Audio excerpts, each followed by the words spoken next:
हे hi winners, नमस्कार। आपने शायद ये बात कई बार सुनी होगी, think big, think out of box, do more and be more. ये काफ़ी कॉमन मोटिवेशनल एडवाइसेस हैं जो ऑलमोस्ट हर कोई दूसरे को देता है, और हम भी इन बातों पर बिलीव करके यही उम्मीद करते हैं कि ये सच हो। लेकिन क्या हम वाकई में जानते हैं कि ये एडवाइस काम करेगी भी या नहीं? क्या आपको वाकई लगता है कि थिंकिंग बिग आपको वो सक्सेस दिला सकती है जो आप चाहते हैं? अगर आपको ऐसे लोगों में से हैं जो यही सवाल खुद से पूछते हैं, तो इनके आंसर आपको इस बुक में मिलेंगे। थिंकिंग बिग का मैजिक आपकी हेल्प करेगा ये रियलाइज करवाने में कि आपकी सक्सेस में आपकी थिंकिंग कितनी मैटर करती है। आप जो हैं और जो बनना चाहते हैं, इसमें थिंकिंग बिग का काफ़ी बड़ा रोल है। जो आप डिजर्व करते हैं उसे हासिल करने में आपकी थिंकिंग ही आपकी हेल्प करेगी। तो मैजिक ऑफ थिंकिंग बिग नाम की इस बुक से आपको जो बेसिक प्रिंसिपल और कंसेप्ट सीखने को मिलेंगे जो रियल लाइफ सिचुएशन पर बेस्ड एंड टेस्टेड है। ये आपको शो कराएगी कि आपको क्या करना है, कैसे करना है। उन प्रिंसिपल्स को अप्लाई करके आप बिग सक्सेस और बिग हैप्पीनेस पा सकते हैं। तो आइए दोस्तों, हम इस बुक के बारे में थोड़ा और जानते हैं। The magic of thinking big book summary. ये समरी मैं हिंदी में देने जा रही हूँ। तो सबसे पहले इस बुक में जब आप फर्स्ट चैप्टर पढ़ेंगे, फर्स्ट चैप्टर में टॉपिक दिया है believe you can and you will succeed. जी हाँ दोस्तों, सक्सेस हर किसी की लाइफ का गोल है, फिर चाहे सक्सेस एजुकेशन की हो या करियर की या फैमिली लाइफ में। हर कोई सक्सेसफुल होना चाहता है। I am sorry, in general कभी कभी गलतियाँ हो जाती हैं, प्लीज़ माफ़ कीजिएगा। एक छोटी सी शुरुआत है मेरी तरफ से ये। ज़्यादातर लोगों को सक्सेस एक आउट ऑफ रीच और इम्पॉसिबल चीज़ लगती है, लेकिन रियलिटी में सक्सेस का फॉर्मूला काफ़ी सिंपल है। बस खुद पर बिलीव करना स्टार्ट कर दो कि आप कर सकते हो। और जब आप बिलीव करने लगोगे कि आप कुछ कर सकते हो, तब आप वाकई में करोगे। और आप एक बार जब आपने एक बार करने की ठान ली है, तो किसी चीज़ को कैसे करना है आपको खुद समझ में आने लगेगा। एक आदमी टाई एंड डाई कंपनी में काम कर रहा था। इस काम से वो ठीक ठाक पैसे कमाता था, लेकिन सेटिस्फाइड नहीं था। वो अपनी वाइफ और 2 बच्चों के साथ एक स्मॉल हाउस में रह रहा था। उनके पास इतना पैसा नहीं था कि वह एक बड़ा घर ले सके या अपनी बाकी ज़रूरतें पूरी कर सके। जैसे जैसे दिन गुजरते जा रहे थे, वो आदमी अपनी लाइफ को लेकर दुखी हो गया और अपनी फैमिली को खुशी ना देने की वजह से वो सबसे ज़्यादा हर्ट होता था। कुछ सालों के बाद उसे एक दूसरी जॉब मिल गई। यहाँ भी उसका काम सेम था, लेकिन एक जगह डिफरेंट थी।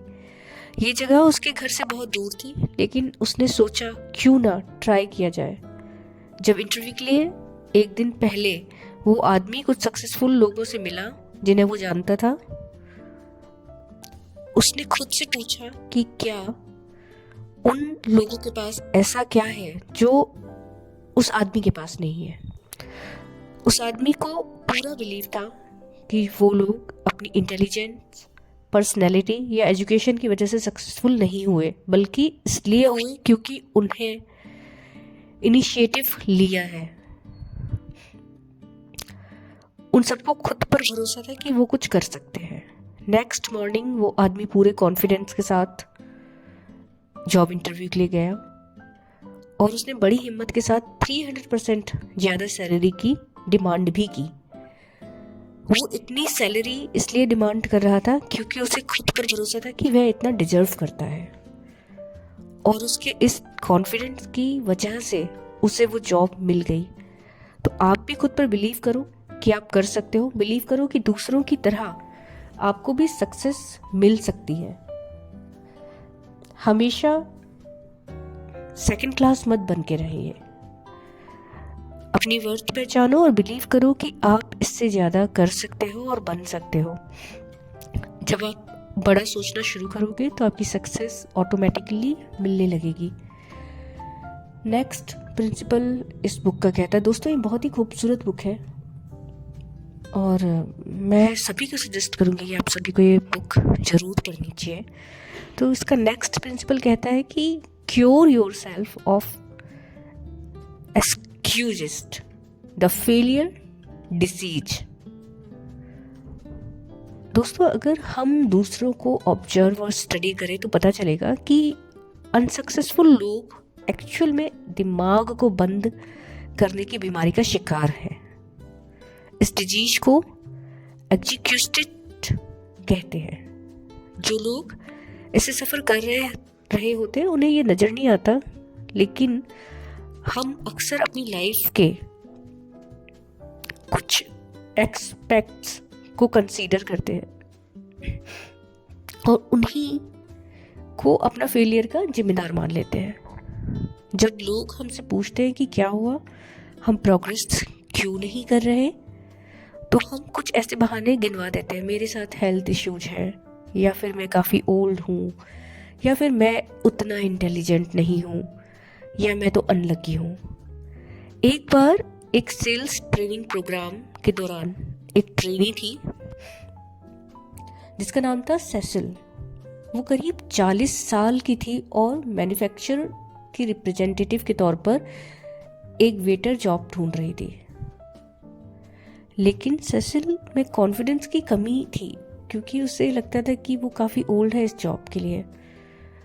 वो इस बात को लेकर इतनी कन्विंस्ड थी कि जो वो बनना चाहती थी कभी नहीं बन पाई, क्योंकि उसे लगता था कि अब बहुत देर हो चुकी है। बाद में सेम ट्रेनिंग के दौरान होस्ट ने सेसिल से पूछा कि क्या उसे पता है कि आदमी की प्रोडक्टिव लाइफ कब स्टार्ट होती है और कब एंड। तो सेसिल ने प्रैक्टिकल आंसर देते हुए कहा कि आदमी 20 से लेकर 70 साल की एज तक काम कर सकता है। और वो खुद भी अपने इस जवाब से हैरान थी। सेसिल को रियलाइज हुआ कि अभी तो वो भी प्रोडक्टिव एज के हाफ वे में भी नहीं पहुंची है और फिर भी वो आगे बढ़ने से घबरा रही है। दोस्तों सक्सेस की कोई बाउंड्री नहीं होती है, इससे आगे बढ़कर अपनी फेलियर मेंटेलिटी को दूर करना ही होगा, चाहे वो हमारे अंदर कहीं भी छुपी हो। बहुत ही खूबसूरत बुक, अगेन वही मैं कहूँगी आप सभी से।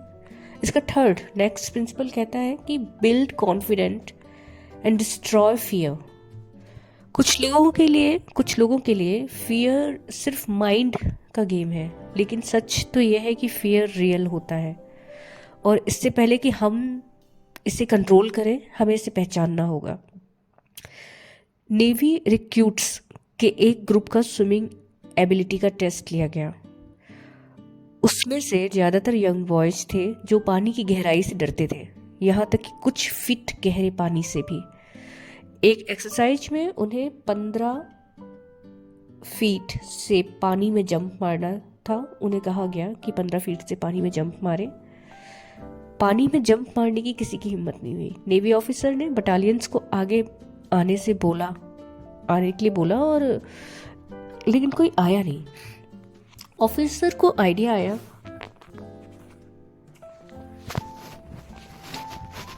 उसने एक रिक्रूटर का नाम लिया और उसे अपने पास बुलाया। जब वो रिक्रूट उसके पास आया तो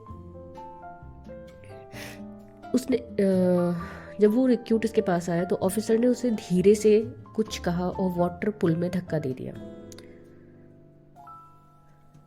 ये देखकर सारे रिक्रूट्स शॉक्ड रह गए। जिस रिक्रूट को धक्का दिया गया था वो भी तक पानी से ऊपर नहीं आया था। सब डरे सहमे खड़े थे कि अब क्या होगा। तभी अचानक वो रिक्रूट पानी में स्ट्रगल करता नजर आया। वो पानी के बाहर निकलने की पूरी कोशिश कर रहा था। एक प्रोफेशनल स्विमर की हेल्प से उसे पुल से निकाल लिया गया। जब ऑफिसर ने उससे पूछा कि क्या वो ट्रेनिंग कंटिन्यू करना चाहेगा, तो रिक्रूट ने बड़े कॉन्फिडेंट के साथ में कहा यस सर, और उसने ये भी बोला कि वो फिर पानी में जंप करने के लिए तैयार है ताकि वो अपना डर दूर कर सके और स्विमिंग सीख सके। तो देखा आपने, एक्शन ही फियर का इलाज है। फियर ही हमें बिलीव करने से रोकता है और कि हम कुछ कर सकते हैं। ये हमें पॉसिबिलिटी की तरफ बढ़ जाने से मना करता है। पॉजिटिव थॉट्स के साथ थ्रू अप अपने कॉन्फिडेंट को बिल्ड करके फियर को अपने माइंड से रिमूव कर सकते हैं। आप चीज़ों को ब्राइट साइड से देखने की कोशिश करिए और अपनी प्रॉब्लम्स को करेज और ऑप्टिमिज्म के साथ में फेस करिए। जब आप होप करेंगे और एक्चुअल में एक्शन लेंगे तो आपके अंदर का डर ऑटोमेटिकली दूर हो जाएगा। इस बुक का नेक्स्ट प्रिंसिपल कहता है दोस्तों, हाउ टू थिंक बिग, यानी बड़ा कैसे सोचें। एक रिच आदमी अपनी एक्सपेंसिव कार चला रहा था। पास के एक रेस्टोरेंट में कार पार्क करने के बाद जब वो अपने अमीर फ्रेंड्स से मिलने जा रहा था तो उसने नोटिस किया कि एक लड़का उसकी ब्रांड न्यू कार को बड़े ही गौर से देख रहा है। जब रिच आदमी ने उस लड़के को देखा, मुस्कुराया, तो लड़के ने कहा कि उसकी कार कितनी कूल और एक्सपेंसिव है। इस पर रिच आदमी ओवर कॉन्फिडेंट से बोला कि ये तो उतनी भी एक्सपेंसिव नहीं है, ये तो उसके ब्रदर ने उसे गिफ्ट की है। उस आदमी की बात सुनकर लड़का कुछ नहीं बोला। रिच आदमी ने उससे पूछा कि क्या वो भी ऐसी एक्सपेंसिव कार लेने की ड्रीम देख रहा है, लेकिन उस लड़के ने जवाब को सुनकर वो आदमी हैरान रह गया। नहीं, उस लड़के ने कहा, नहीं, बल्कि मैं ये सोच रहा हूँ कि मैं आपके ब्रदर की तरह अमीर कैसे बन सकता हूँ। अगर हम चीज़ों को ऐसे देखें जैसे वो हो सकती हैं, ना कि जैसे वो अभी है, तो हम उसमें एक ग्रेट वैल्यू ऐड कर सकते हैं। इसलिए अपना विजन स्ट्रेच करो और जो दिख रहा है उसे सिर्फ उसी पर मत अटका कर देखो, बल्कि विजुलाइज करो कि फ्यूचर में क्या हो सकता है और अपनी सक्सेस की एक bigger and better picture imagine करो। दोस्तों, इसका फिफ्थ एंड नेक्स्ट प्रिंसिपल हमें सिखाता है क्रिएटिविटी अपनी बढ़ाएं, क्रिएटिविटी के साथ सोचें। क्रिएटिव थिंकिंग सक्सेस की रिक्वायरमेंट है और क्रिएटिव वे में सोचने के लिए हम जो भी कर रहे हैं उसे करने के कुछ नए इम्प्रूव्ड तरीके सोचने होंगे। क्रिएटिव थिंकिंग का मीनिंग है बेटर ढंग से सोचना। ये वो थिंकिंग है जो हमेशा हमें एक नए बेटर वर्ल्ड में ले जाती है, जो हमें हमेशा एक नए बेटर वर्ल्ड बनाने के लिए इनकरेज करती है। एक आदमी के पास 2 लाइफ इंश्योरेंस सेल्समैन आए। दोनों सेल्समैन उसे एक इंश्योरेंस प्रोग्राम के बारे में बता रहे थे। दोनों ने उस आदमी से प्रॉमिस किया कि वो उसे एक बढ़िया प्लान ऑफर करेंगे। फर्स्ट सेल्समैन ने उस आदमी को एक ओरल प्रेजेंटेशन दी। उस आदमी की जो रिक्वायरमेंट्स थी उसके हिसाब से उसने प्लान अपने वर्ड्स के थ्रू बताया, लेकिन उस आदमी को कुछ समझ नहीं आया। सेल्समैन ने अपने टैक्स ऑप्शंस, सोशल सिक्योरिटी के बारे में एक्सप्लेन किया और बाकी टेक्निकल डिटेल्स भी दी। सारी बातें सुनने के बाद वो आदमी और भी कंफ्यूज हो गया, इसलिए उसने उस सेल्समैन को प्लान देने से मना कर दिया। अब सेकंड सेल्समैन की बारी आई। उसने एक डिफरेंट अप्रोच यूज़ की। उसने सारी डिटेल्स अपने बड़े ही इंटरेस्टिंग एंड क्रिएटिव वे में एक डायग्राम के थ्रू शो की। उस आदमी को सेकंड सेल्समैन की प्रपोजल ईजिली समझ में आ गई और इसलिए उसने अपनी उसी टाइम इंश्योरेंस डील साइन कर दी। तो जब आपके अंदर वो एबिलिटी होगी कि आप क्रिएटिव वे में सोच सकें, तब आपकी सोच का दायरा भी फैलेगा और नए आइडियाज भी आने लगेंगे जो आपने अपने गोल के मतलब जो आपको अपने गोल के बेहद करीब लेके जाएंगे। माफ़ कीजिएगा, आज मेरी हेल्थ थोड़ी ठीक नहीं है, इसलिए शब्दों में और थोड़ा मैं अच्छे से नहीं उतना कह पा रही हूँ। इस चीज़ के लिए बेहद माफ़ कीजिएगा मुझे। तो हाँ दोस्तों, चलिए मुद्दे पर वापस आ जाते हैं। तो अपने थॉट्स को फ्रीडम दें, इम्पॉसिबल वर्ड अपनी डिक्शनरी से निकाल दें, नए नए एक्सपेरिमेंट्स करें और क्राउड से अलग अपनी पहचान बनाएं। थिंकिंग, टॉकिंग, लिसनिंग की भी प्रैक्टिस करिए और ऐसे लोगों के साथ ज़्यादा से ज़्यादा कनेक्ट करिए जो खुद क्रिएटिव थिंकर हैं। दोस्तों, ये वीडियो बहुत लंबा हो जाएगा, हम इस बुक की समरी को 2 पार्ट में बनाएंगे। आज फर्स्ट पार्ट में हमने 5 समरीज को कंप्लीट किया है, इसके सेकंड पार्ट में हम आगे की डिटेल्स आप लोगों के साथ शेयर करेंगे। अगर मेरे चैनल पर आपको इसी तरीके के inspirational book summaries, thoughts, daily life blogs सब कुछ मिलेगा। एंड अगर आपको ये थॉट्स एंड बुक समरीज पसंद आ रहे हैं तो प्लीज़ चैनल को सब्सक्राइब कीजिए एंड लाइक कर दीजिए, शेयर कर दीजिए। कोई भी त्रुटि मुझसे हो गई हो बिकॉज ऑफ आज मेरी हेल्थ बिल्कुल भी ठीक नहीं है। सो अगर कुछ भी गलती हो गई हो तो प्लीज़ उस चीज़ को इग्नोर कर दीजिएगा। कोशिश करूँगी कि नेक्स्ट वीडियो में मैं आपके सामने रहकर आपसे बात करूं। इस वक्त मैं बिल्कुल भी ठीक फील नहीं कर रही थी, तो मुझे लगा कि ठीक है, स्टिल एक वीडियो अपलोड हमें कर देना चाहिए चैनल पे। सो अपना बहुत बहुत ध्यान रखिए। नेक्स्ट बुक समरी के साथ हम कल फिर दोबारा मिलेंगे, आगे और बात करेंगे।